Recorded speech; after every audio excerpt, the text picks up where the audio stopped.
നമസ്കാരം, ഞാൻ ശക്തി. സജ്ജനങ്ങളുമായിട്ട് നമ്മളിന്ന് ചർച്ച ചെയ്യുന്ന വിഷയം ജ്യോതിഷപരമായ വിഷയത്തെക്കാൾ ഉപരി നമുക്ക് ചുറ്റും കണ്ണ് തുറന്നു നോക്കിയാൽ നമ്മൾ കാണുന്ന ചില ന്യായമല്ലാതെയുള്ള കാര്യങ്ങളെക്കുറിച്ചുള്ള ഒരു അവബോധപ്പെടുത്തലാണ്. പെൺമക്കളുള്ള തള്ളമാർ, അതായത് പെൺമക്കളെ പ്രസവിക്കുന്ന അമ്മമാർ മഹാഭാഗ്യവതികളാണ് എന്നാണ് പണ്ടുകാലം മുതൽക്ക് പറഞ്ഞു കേൾക്കുന്നത്.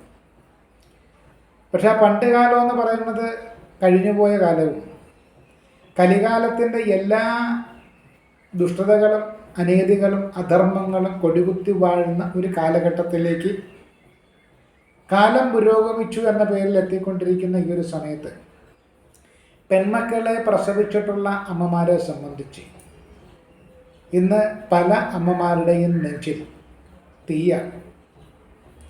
കാരണം വിദ്യാഭ്യാസത്തിന് വേണ്ടിയിട്ട് അയക്കുന്ന മക്കൾ, ഏതെങ്കിലും തരത്തിലുള്ള ജോലി സാധ്യതയ്ക്ക് വേണ്ടിയിട്ട് പോകുന്ന പെൺമക്കൾ, ഇവരൊക്കെ വീട് വിട്ടിറങ്ങിക്കഴിഞ്ഞാൽ രാത്രി വൈകിയാണെങ്കിലും വീട്ടിൽ തിരിച്ചെത്തുന്നത് വരെയുള്ള സമയം ഏതൊരമ്മയെ സംബന്ധിച്ചും ആശങ്കകളും ടെൻഷനും ഒക്കെ നിറഞ്ഞ ഒരു സമയമാണ്. അതുകൊണ്ട് തന്നെ പല അമ്മമാരും പുറത്തു പോകുന്ന മക്കളെ ഓരോ മിനിറ്റ് ഇടവിട്ട് വിളിച്ച് വിവരം തിരക്കൊണ്ടിരിക്കും. എവിടെയായി, എന്തായി, ബസ് കിട്ടിയോ, വന്നോ, വണ്ടിയിലാണോ? ഇന്ന് ഇങ്ങനെയുള്ള അമ്മമാരുടെ വിളി പല മക്കൾക്കും അരോചകമാണ്. ഞാൻ പ്രായപൂർത്തിയായ ഒരാളല്ലേ, ഞാൻ പുറത്തോട്ട് ഇതിനകത്ത് വിളിക്കുന്നതിന് ഞാൻ മടങ്ങി വരില്ല എന്നത് മുതൽ അതിശക്തമായ രീതിയിൽ വരെ മാതാവിനെ അല്ലെങ്കിൽ പിതാവിനെ ഭർസിക്കുന്ന മക്കളുണ്ട്.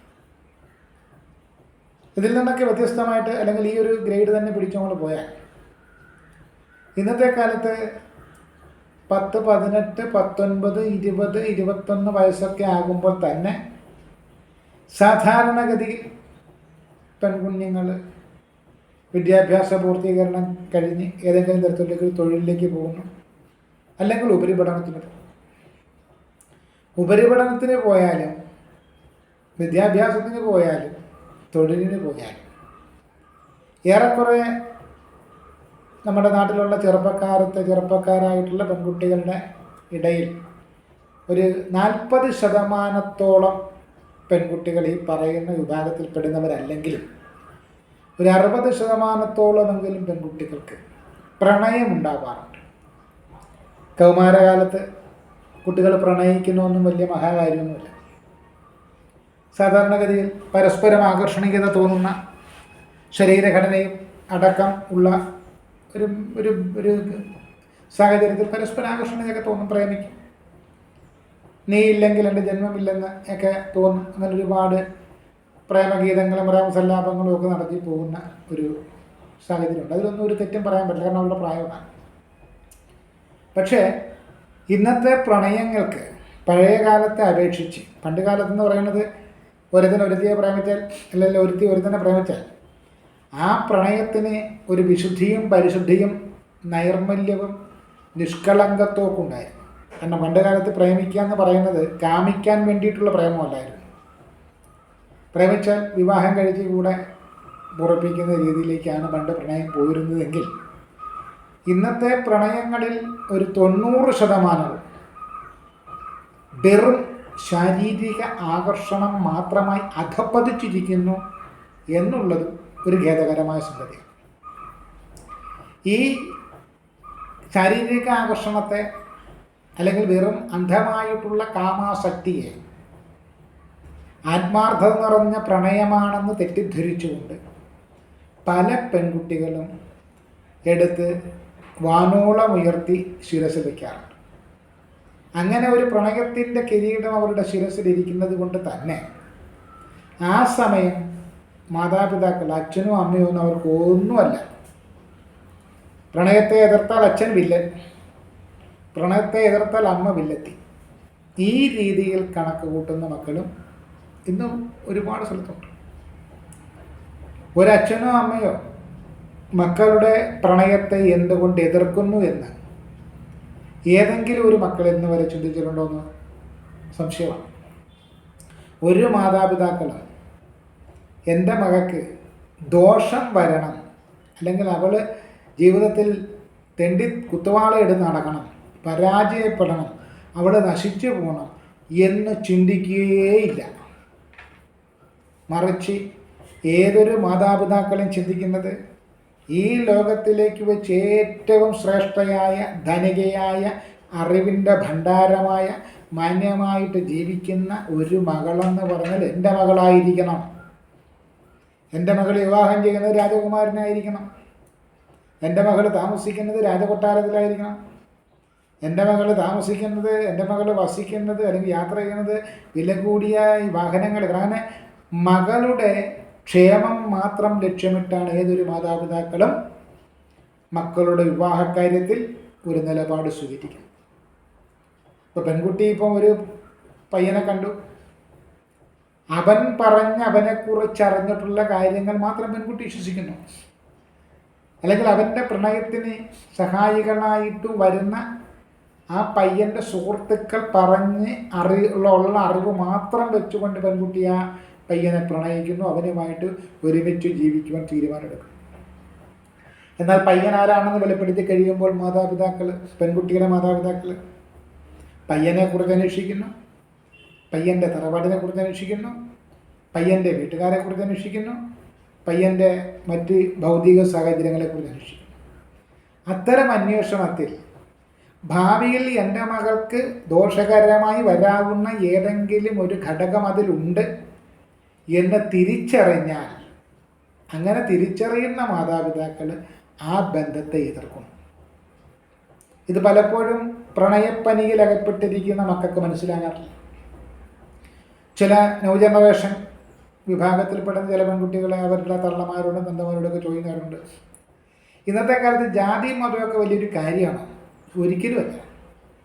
ജാതിയും മതവും ഒന്നും പ്രാധാന്യം നൽകേണ്ട ഒരു കാര്യവുമില്ല. പക്ഷെ വിവാഹ കാര്യത്തിൽ അത് പരിഗണിച്ചില്ലെങ്കിൽ അതിൻ്റെ ഭവിഷ്യത്ത് വിവാഹം കഴിക്കുന്നവരാണ് അനുഭവിക്കേണ്ടി വരും. കാരണം വിവാഹം കഴിക്കുന്ന ഒരു പയ്യൻ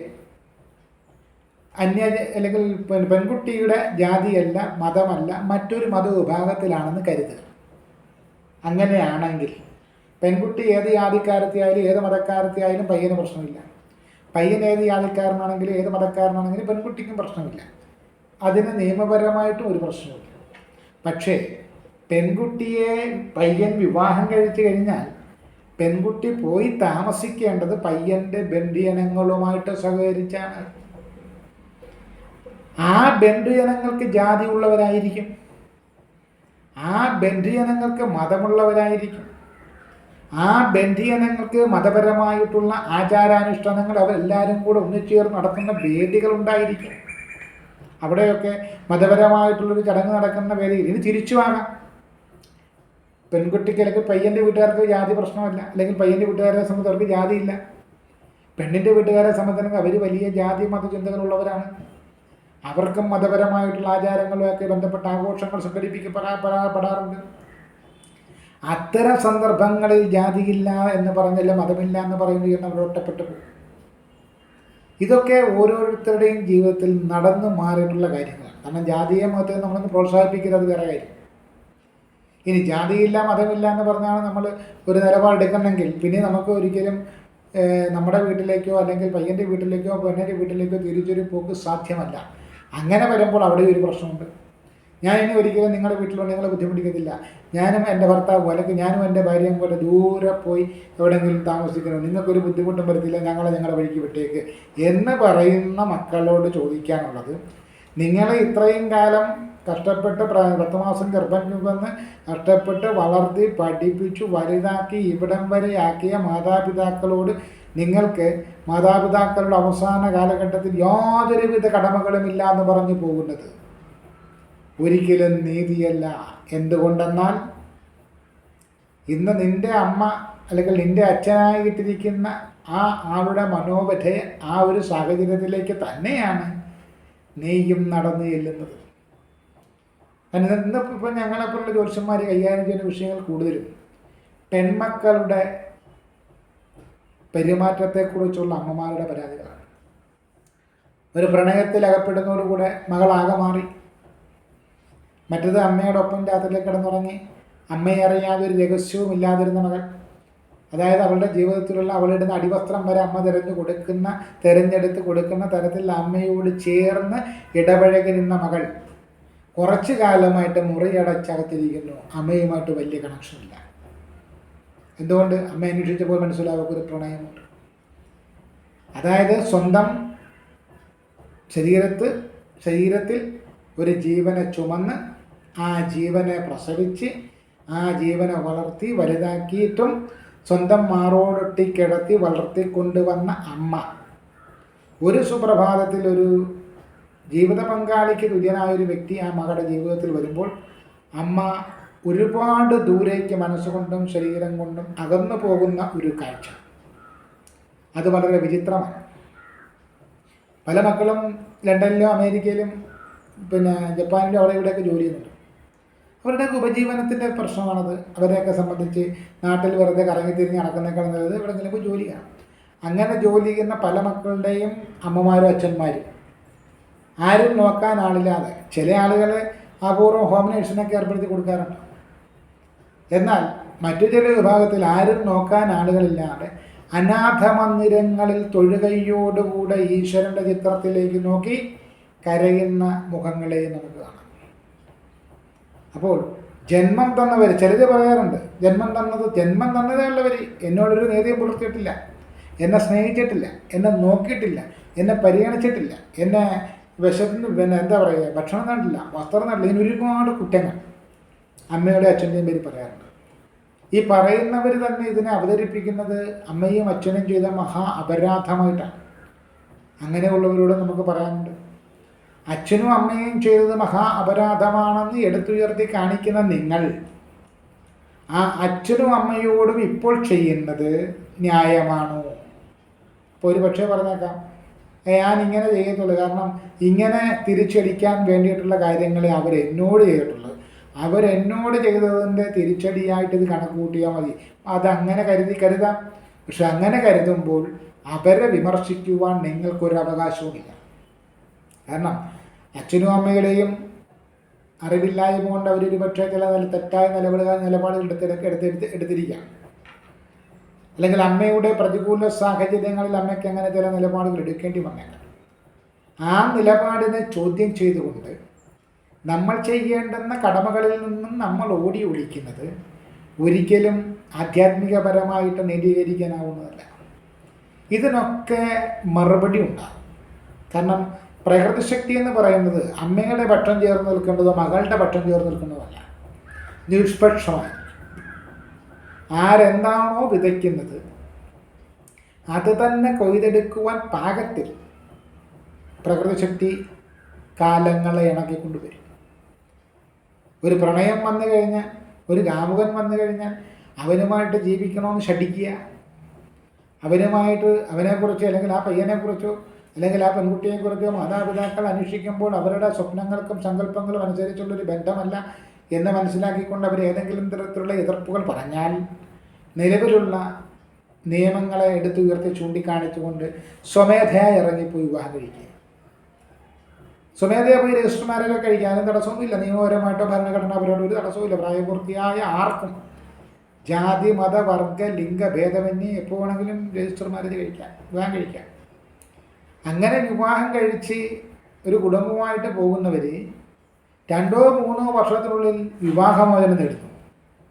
വിവാഹമോചനം തേടിയേച്ചും ഒരു ചുവരിലേക്ക് അടിച്ചു വിട്ട പന്ത് പോലെ തിരിച്ച് വീണ്ടും അമ്മയുടെയും അച്ഛൻ്റെയും ദയാദാക്ഷിണ്യം തേടി വരുന്ന ലജ്ജാകരമായ അവസ്ഥയും ഇന്ന് പലയിടത്തുമുണ്ട്. വളരെയേറെ സംശുദ്ധ പ്രണയം, ആദർശ പ്രണയം, ഇതുപോലൊരു മഹത്തരമായൊരു പ്രണയം ഭൂമിയിൽ മറ്റിടത്തും ഉണ്ടായിട്ടില്ല എന്നൊക്കെ വീറോടെ വാദിച്ചുകൊണ്ട് ഏതെങ്കിലും ഒരു യോഗ്യതയില്ലാത്തവനോടൊപ്പം ജീവിതം ഉണ്ടാക്കാൻ ഇറങ്ങി തിരിച്ചവർ ഒരു സുപ്രഭാതത്തിൽ ജീവിതവുമില്ല, ജീവൻ നഷ്ടപ്പെടാതെ വന്നതിന് മഹാഭാഗ്യമെന്നും പറഞ്ഞ് തിരിച്ചു വരുന്നൊരവസ്ഥ ഒരു മാതാപിതാക്കൾക്കുണ്ടാകുന്ന വേദന എന്താണെന്ന് മക്കൾ മനസ്സിലാക്കേണ്ടത് നന്നായിരിക്കും. കാരണം മറ്റൊന്നും കൊണ്ടല്ല, ഇന്നും കഴിഞ്ഞ് നാളെയും കഴിഞ്ഞ് നിങ്ങളും ഒരു മാതാവിൻ്റെയും പിതാവിൻ്റെയും റോളിലേക്ക് തന്നെയാണ് എത്തിച്ചേരുന്നത്. ഇന്ന് നിങ്ങൾ നിങ്ങളുടെ മാതാപിതാക്കളോട് നീതി പുലർത്തിയിട്ടില്ലെങ്കിൽ, നിങ്ങളുടെ മാതാപിതാക്കളെ നിന്ദിച്ചുകൊണ്ടും അവഹേളിച്ചുകൊണ്ടും പരിഹസിച്ചുകൊണ്ടും ആക്രമിച്ചുകൊണ്ടും കീഴ്പ്പെടുത്തിക്കൊണ്ടും നിങ്ങൾ അവർക്ക് മുകളിൽ ഗോപുരം പണിയാൻ ശ്രമിച്ചിട്ടുണ്ടെങ്കിൽ, തീർച്ചയായിട്ടും നാളെ നിങ്ങളെയും കീഴ്പ്പെടുത്തും നിങ്ങളുടെ മക്കൾ. നിങ്ങൾക്ക് മുകളിലും ഗോപുരങ്ങൾ പണിയപ്പെടുക. കാരണം വിതച്ചത് കൊയ്യാൻ പറ്റും. കാരണം സത്യവും ധർമ്മവും നീതിയും ഒന്നും ഇന്നത്തെ കാലത്ത് പലയിടത്തും കാണാനില്ല. അമ്മയോട് അച്ഛനോട് പെരുമാറേണ്ട വിധം പലർക്കും അറിയില്ല. ഗുരുക്കന്മാരെ പരിഹസിക്കുക, ഗുരുക്കന്മാരെ നിന്ദിക്കുക, ഗുരുക്കന്മാരെ അവഹേളിക്കുക. അതായത് 4 അക്ഷരം പറഞ്ഞു കൊടുക്കുന്ന ഗുരുക്കന്മാരെ സമൂഹമതത്തിൽ താറടിക്കുക. പ്രണയത്തിനെതിരായിട്ട് നിൽക്കുന്ന അച്ഛൻ വർഗീയവാദി, അമ്മ മതവാദി. ഇനി ഇത് കൂടാതെ ഇനിയിപ്പം അമ്മ 2ാം വിവാഹമൊക്കെ കഴിച്ച ഒരു സാഹചര്യത്തിനാണെങ്കിൽ അമ്മയുടെയും 2ാം അച്ഛൻ്റെയും കൊടിയ പീഡനത്തെ തുടർന്ന് ഞാൻ എൻ്റെ ജീവിതത്തിൽ ഇങ്ങനെ പല വ്യാഖ്യാനങ്ങൾ അവനവൻ്റെ സ്വാർത്ഥത വിജയിക്കുവാൻ വേണ്ടി, അവനവൻ്റെ സ്വാർത്ഥ താല്പര്യം വിജയിക്കുവാൻ വേണ്ടിയിട്ട് സൃഷ്ടികർമ്മം നടത്തിയ മാതാപിതാക്കളെ കൊടും കുറ്റവാളികളായിട്ട് ചിത്രീകരിക്കുന്ന തരത്തിലേക്കും ഇന്നത്തെ സമൂഹത്തിലെ മക്കൾ അധപ്പതിച്ചു പോയി എന്ന് പറയുന്നത് ചിന്തിക്കേണ്ടതാണ്. കാരണം ഇങ്ങനെ മാതാപിതാക്കളുടെ മനസ്സിൽ തീ കോരിയിട്ടുകൊണ്ടോ അധ്യാപകരുടെ ശാപം മേടിച്ചുകൊണ്ടോ മുന്നോട്ട് പോയ ഒരു വ്യക്തിയും ജീവിതത്തിൽ വിജയിച്ചിട്ടില്ല. സാമ്പത്തികമായിട്ടൊക്കെ നേട്ടം ഉണ്ടാക്കി കാണും, അല്ലെങ്കിൽ ഏതെങ്കിലും ഒരു മേഖലയിൽ വിജയിച്ചു കാണും. പക്ഷെ അവൻ്റെ ഏകദേശം അവൻ്റെ ജീവിതത്തെ പരിപൂർണമായിട്ട് എടുത്ത് നമ്മൾ കൂട്ടി ഗുണിച്ച് ഹരിച്ച് കുറച്ച് നോക്കുമ്പോൾ അവൻ്റെ ജീവിതം ഒരു ലോക പരാജയമായിരിക്കും.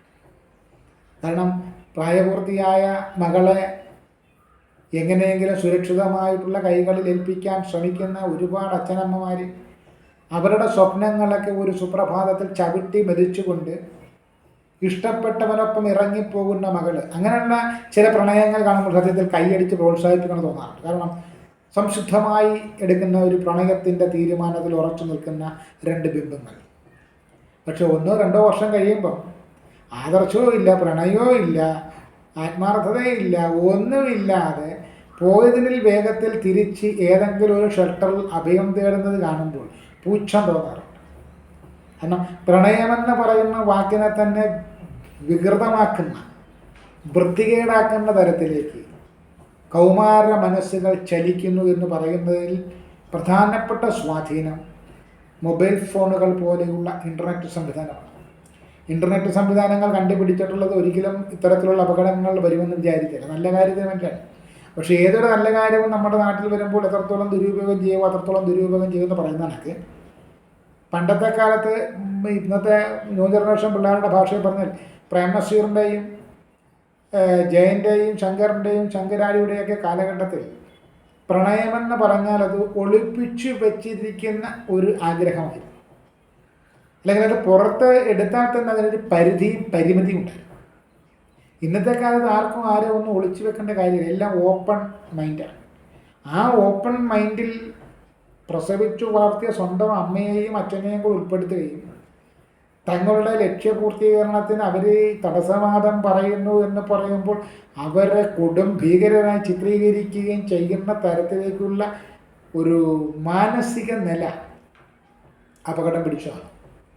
കാരണം സ്വന്തം അച്ഛനെയും അമ്മയെയും കുറ്റക്കാരാക്കി ചിത്രീകരിക്കാൻ മടിയില്ലാത്ത ഏതൊരു മകനും മകളും നാളെ അവരുടെ ജീവിത പങ്കാളിയെ ഇതിനേക്കാളും കൂടുതൽ കുറ്റക്കാരാക്കി അവരുടെ സ്വാർത്ഥ ലാഭത്തിന് വേണ്ടിയിട്ട് ചിത്രീകരിക്കില്ല എന്നാര് കണ്ടു? അപ്പോൾ അങ്ങനെയുള്ള മക്കൾ ഒരിക്കലും വിശ്വാസയോഗ്യരല്ല.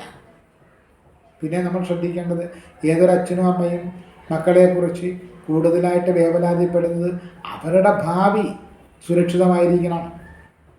ചെറുപ്പത്തിലെ മക്കളുണ്ടാകുന്ന കാലത്ത് ചെറുപ്പത്തിൽ അച്ഛൻ മരിച്ചു പോകുന്ന അല്ലെങ്കിൽ ഭർത്താവ് നഷ്ടപ്പെട്ടു പോകുന്ന പല സ്ത്രീകളുമുണ്ട്.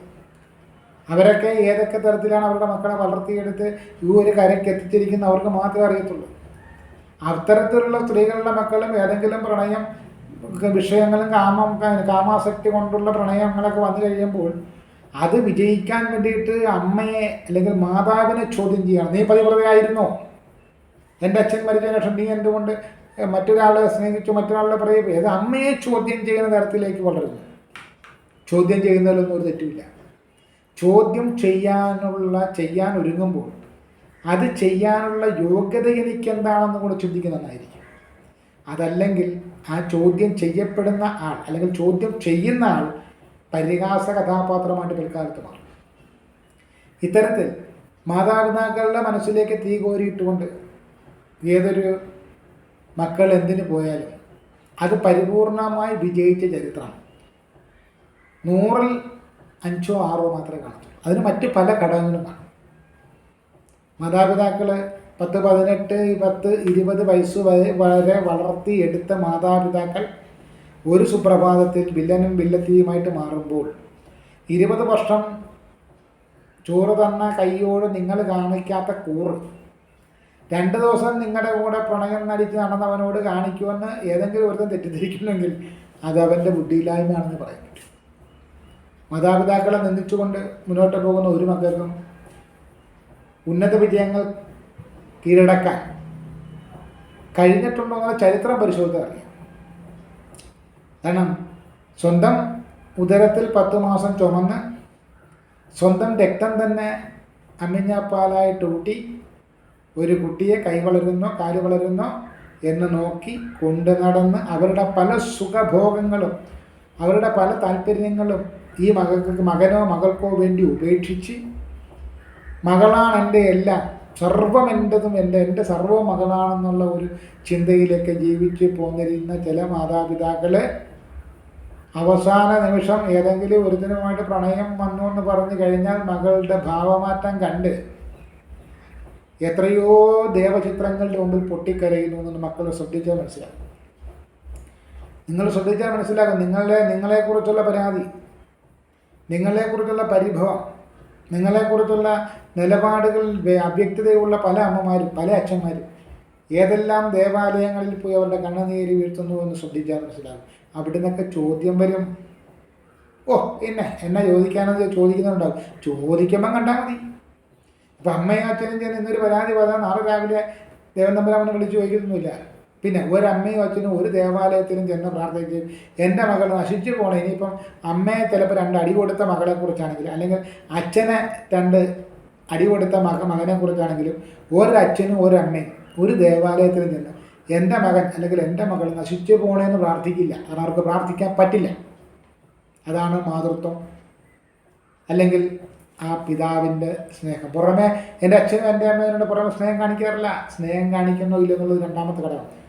അച്ഛനും അമ്മയും ഒക്കെ ഏത് സാഹചര്യത്തിനും വളർന്നു വന്നത് ആ സാഹചര്യങ്ങൾ അവർക്ക് സമ്മാനിച്ചിരിക്കുന്ന ചില സവിശേഷതകളായിരിക്കും സ്നേഹം പ്രകടിപ്പിക്കാത്തത്, എന്തിനും ദേഷ്യപ്പെടുന്നത് അല്ലെങ്കിൽ മൗനം ഭജിക്കുന്നത്. അപ്പോൾ അതൊക്കെ എന്നോടവർ നീതി കാണിച്ചിട്ടില്ല എന്ന തരത്തിലാണ് അച്ഛനെയും അമ്മയെയും ഞാൻ വ്യാഖ്യാനിക്കുന്നതെങ്കിൽ അച്ഛനും അമ്മയും ചെയ്ത് തെറ്റാണെന്നല്ല ഞാൻ സമർത്ഥിക്കുന്നത്, അതല്ല ഞാൻ വാദിക്കുന്നത്. മകനായിട്ടുള്ള അല്ലെങ്കിൽ മകളായിട്ടുള്ള ഞാൻ വാദിക്കുന്നത് അങ്ങനല്ലേ? അങ്ങനെയാണെങ്കിൽ അച്ഛനും അമ്മയും ചെയ്ത അതേ തെറ്റുകൾ അതേ നാണയങ്ങൾ ഞാൻ ചെയ്യുമ്പോൾ അതങ്ങനെ ശരിയാകും? ഈ ചിന്തിക്കാനുള്ള ബോധം പോലും ഇന്നത്തെ തലമുറയ്ക്ക് നഷ്ടപ്പെട്ടിരിക്കും. ഇന്നത്തെ തലമുറയിലെ എല്ലാവരും അടച്ചു പറയുന്നില്ല. ഇന്നത്തെ തലമുറയിൽ ഈ പറഞ്ഞിരിക്കുന്ന സ്വഭാവ വൈകൃതങ്ങൾക്ക് വിരുദ്ധമായിട്ട് അച്ഛനമ്മമാരുടെ അനുഗ്രഹാശിസ്സരോടും അവരുടെ സന്തോഷത്തോടും അവരുടെ സ്നേഹലാളനകളോടും കൂടെ വിവാഹ ജീവിതത്തിൽ എന്നല്ല പല കാര്യങ്ങളിലേക്കും മുന്നിട്ടിറങ്ങുന്ന ഒരുപാട് കുഞ്ഞുങ്ങളുണ്ട്, ഒരുപാട് പെൺകുട്ടികൾ ഈ സമൂഹത്തിലുണ്ട്. എന്നാൽ അതിനൊക്കെ അപവാദമായി അപൂർവമാണെങ്കിലും അച്ഛനെയും അമ്മയെയും പ്രണയത്തിന് വേണ്ടിയിട്ട് തള്ളിപ്പറഞ്ഞുകൊണ്ട് അച്ഛനെയും അമ്മയെയും കുരിശേ തറച്ചുകൊണ്ട് സ്വന്തം സുഖം മാത്രം നോക്കി പോകുന്ന ചില മക്കളുണ്ട്. അവരുടെ മനസ്സിൽ സ്വന്തം സുഖം, അതിനപ്പുറം വേറൊരു ചിന്തയില്ല. അച്ഛനെങ്ങനെ പോലൊക്കെ പ്രശ്നമല്ല, അമ്മ എങ്ങനെ പോലൊക്കെ പ്രശ്നമല്ല. അമ്മ രോഗാദുരിതങ്ങൾ വന്ന് ആശുപത്രിയിലേക്ക് കിടന്ന് അരകയാതന അനുഭവിച്ച് മരിച്ചാലും പ്രശ്നമില്ല, എനിക്ക് വരാൻ പറ്റില്ല, എനിക്ക് എൻ്റെ ചേട്ടനെ നോക്കണം. അച്ഛൻ ഹാർട്ട് അറ്റാക്കായിട്ട് ഐസിയിലാണ്, ഹാർട്ട് അറ്റാക്കായിട്ട് ഐസിയിലാണെങ്കിൽ ഡോക്ടർമാർ നോക്കിക്കോളും, എനിക്ക് വരാൻ പറ്റില്ല, എനിക്ക് എൻ്റെ ചേട്ടനെ നോക്കണം. ഇങ്ങനെയുള്ള ചിന്താഗതി, ഈ ചിന്താഗതിയുമായിട്ട് പോകുന്ന ഒരുപാട് മക്കൾ ഇന്ന് ഈ സമൂഹത്തിലുണ്ട്. അവരോടൊക്കെ ഒന്നേ പറയാനുള്ളൂ, നിങ്ങൾ ചെയ്യുന്നത് എന്തെന്ന് നിങ്ങൾ അറിയുന്നില്ല. നിങ്ങൾ ചെയ്യുന്നത് എന്തെന്ന് അറിയുന്ന ഒരു ശക്തി ഈ പ്രപഞ്ചത്തിൻ്റെ നാഥനായിട്ടുണ്ട്. അദ്ദേഹത്തിന് നിങ്ങളോട് പ്രത്യേക താല്പര്യമോ വിരോധവും ഇല്ല. നിങ്ങളുടെ മാതാപിതാക്കളോടും പ്രത്യേകിച്ച് താല്പര്യമോ വിരോധവുമില്ല. അദ്ദേഹം എപ്പോഴും പണിയെടുക്കുന്നതിനനുസരിച്ച് പ്രതിഫലം കൊടുക്കുന്നതാണ്. അപ്പം നിങ്ങളുടെ അമ്മയോടോ അച്ഛനോടോ നീതി പുലർത്തിയിട്ടില്ല എങ്കിൽ നിങ്ങളുടെ മക്കളിൽ നിന്നും നിങ്ങൾ നീതി പ്രതീക്ഷിക്കരുത്. അപ്പം നിങ്ങളുടെ മക്കൾ നിങ്ങളോട് എങ്ങനെ പെരുമാറുമെന്ന് വെച്ചാൽ നിങ്ങളുടെ അമ്മയോ അച്ഛനെയോ ഒന്ന് പിടിച്ച് തള്ളി, ദേഷ്യപ്പെട്ട് നിങ്ങളൊന്ന് പിടിച്ച് തള്ളിയെങ്കിൽ നിങ്ങളുടെ മക്കളെ നിങ്ങളെ തല്ലിയിരിക്കും. കാരണം പലിശ അടക്കം കിട്ടണ്ടേ?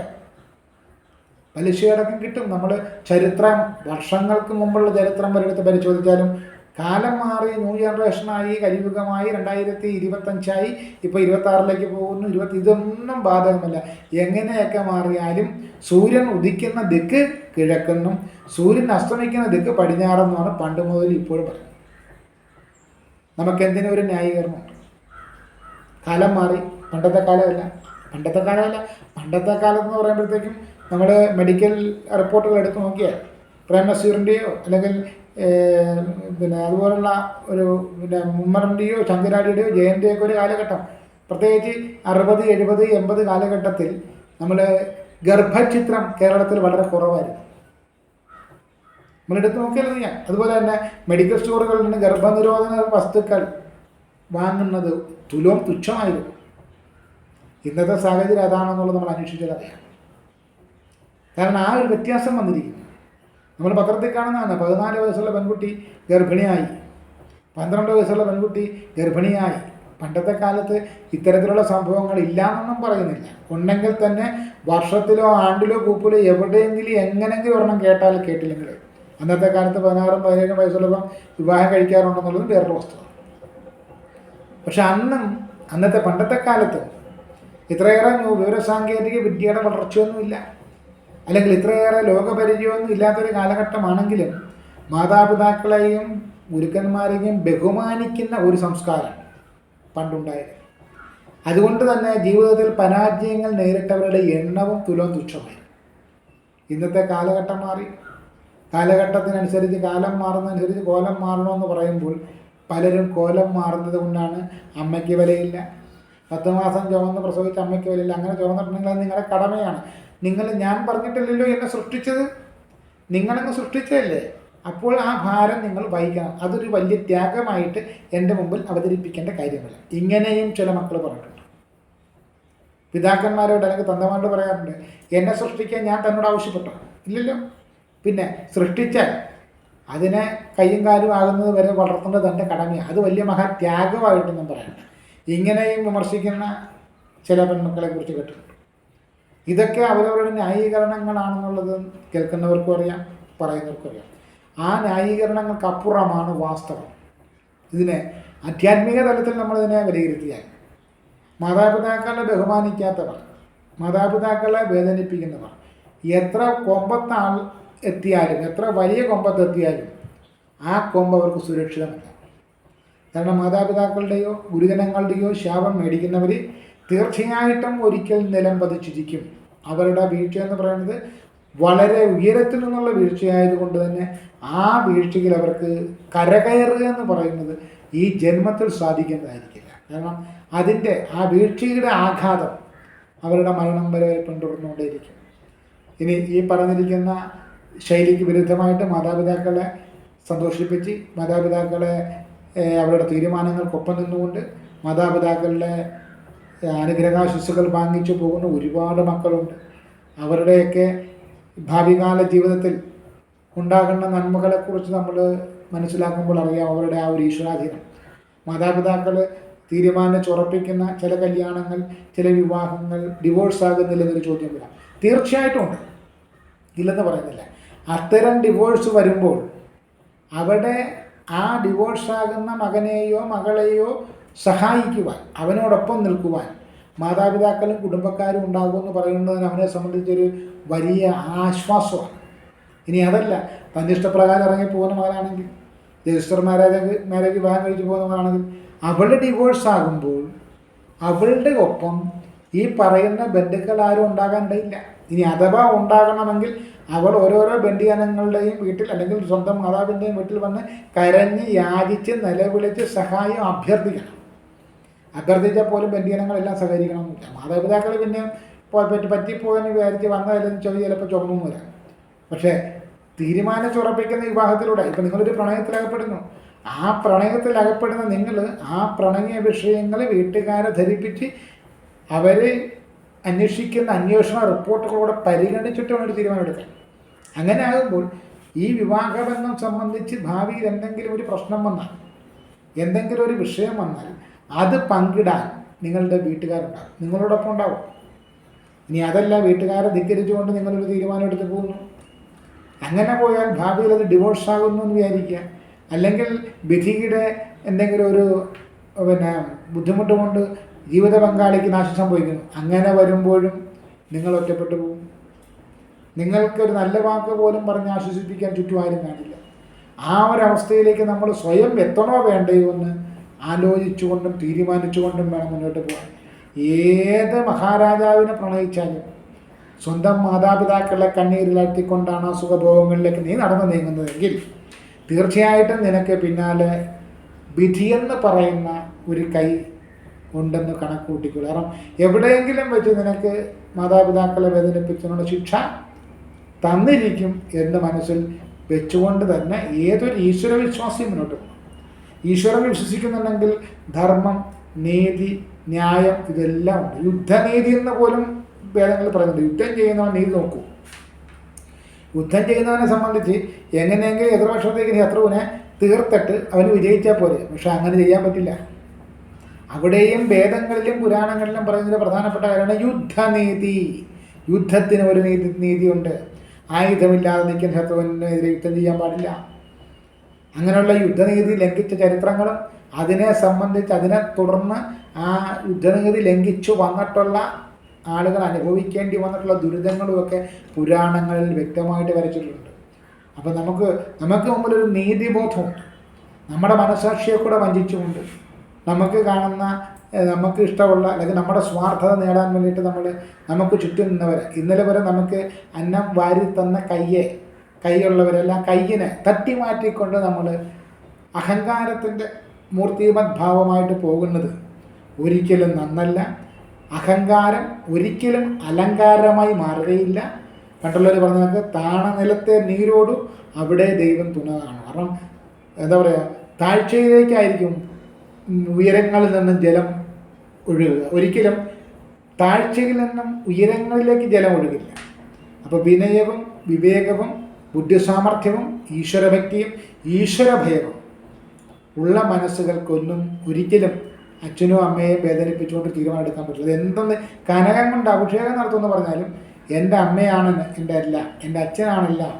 അവരുടെ അന്ത്യകാലത്ത് എൻ്റെ ഞാൻ കുഞ്ഞായിരിക്കുമ്പോൾ എനിക്ക് സ്വന്തം നിലയിൽ നടക്കാനും ഇരിക്കാനും കിടക്കാനും ഒന്നും ആവതില്ലാത്ത കാലത്ത് എന്നെ എടുത്ത് ലാളിച്ച് പരിലാളിച്ച് എൻ്റെ എല്ലാ കാര്യങ്ങളും നോക്കി നടത്തിയിട്ടുള്ളത് എൻ്റെ അച്ഛനും അമ്മയുമാണ്. അവർ നാളെ വീണു പോകുന്ന സമയത്ത്, ഞാൻ പണ്ട് കുഞ്ഞായിരുന്നപ്പോൾ ഞാൻ കിടന്ന അതേ അവസ്ഥയിലേക്ക് അവരും എത്തുന്ന സമയത്ത് അവർക്കൊരു താങ്ങും തണലുമായിട്ട് നിൽക്കേണ്ടുന്നൊരു ബാധ്യത എനിക്കുണ്ടെന്ന് തിരിച്ചറിഞ്ഞുകൊണ്ട് സ്വന്തം അച്ഛൻ്റെയും അമ്മയുടെയും കൂടെ അവരുടെ എല്ലാമെല്ലാമായി നിൽക്കുന്ന മക്കൾക്ക് ഈശ്വരൻ അവർ ആഗ്രഹിക്കുന്നതിലപ്പുറമുള്ള സൗഭാഗ്യങ്ങൾ കൊടുക്കുമെന്ന കാര്യത്തിലും തർക്കമില്ല എന്ന് തന്നെ നമുക്ക് പറയാം. മക്കളുടെ പെരുമാറ്റം കൊണ്ട് വേദനിക്കുന്ന മാതാപിതാക്കളായിട്ടുള്ളവരെ ഒരിക്കലും ഈശ്വരനോട് പരാതി പറഞ്ഞാൽ എൻ്റെ മക്കളെ വേദനിപ്പിക്കേണ്ട, ഒന്ന് പേടിപ്പിച്ചാൽ മതി എന്നതിനപ്പുറം ഒരു കാര്യവും പറയില്ല എന്നുള്ളത് ബോധ്യപ്പെട്ട കാര്യമാണ്. കാരണം ഒരു മക്കൾക്കും ദോഷം വരാൻ വേണ്ടിയിട്ട്, ഒരു മക്കളെ നശിച്ചു പോകാൻ വേണ്ടിയിട്ട്, ഒരു മക്കൾക്കും അപകടം വരാൻ വേണ്ടിയിട്ട് ഒരു മാതാപിതാക്കളും പറയത്തില്ല. ഇത് തിരിച്ചറിയാൻ കഴിവില്ലാത്ത മക്കൾ തന്നെയാണ് സ്വന്തം സുഖം മാത്രം നോക്കി സ്വാർത്ഥതയുടെ മൂർത്തിമത് ഭാവങ്ങളായിട്ട് അധപ്പതിക്കുന്നത്. അങ്ങനെ അധപ്പതിക്കുന്നവരുടെ അവസാന കാലഘട്ടത്തിലും അവരുടെ മക്കളാലും അവരുടെ ബന്ധുക്കളാലും അവർ ഭ്രഷ്ട് കൽപ്പിക്കപ്പെടും. കാരണം അവർ വർഷങ്ങൾക്ക് മുൻപേ അവരുടെ മാതാപിതാക്കളോട് വിതച്ചിട്ട് പോയത് എന്താണ്? അനീതിയാണ്. പിന്നെ അവർക്കെങ്ങനെ നീതി കിട്ടും? ഈ സത്യം മനസ്സിലാക്കാതെ ധനത്തിന് വേണ്ടിയും കാമപൂരണത്തിന് വേണ്ടിയുമൊക്കെ പറന്ന് നടക്കുന്ന ബന്ധങ്ങൾക്ക് വില കൽപ്പിക്കാത്ത മക്കളെ സംബന്ധിച്ച് അവരോട് ഒന്നേ പറയാനുള്ളൂ, നിങ്ങൾക്ക് വിധിച്ചത് നിങ്ങൾക്ക് കിട്ടും. നിങ്ങൾ എന്താണോ വിതയ്ക്കുന്നത് അത് തന്നെ ആയിരിക്കും നിങ്ങൾക്ക് കിട്ടുക. ഈശ്വരൻ എന്ന് പറയുന്ന ഒരു സാക്ഷി ഈ പ്രപഞ്ചത്തിൽ രാവെന്നോ പകലെന്നോ ഇല്ലാതെ സദാസമയം ഉണർന്നിരിക്കുന്നു എന്ന ബോധം ഈശ്വര ഭയമുള്ളവർ കാണട്ടെ, കേൾക്കട്ടെ എന്ന് മാത്രമേ ഈ വീഡിയോയിലൂടെ സൂചിപ്പിക്കാറുള്ളൂ. നന്ദി, നമസ്കാരം.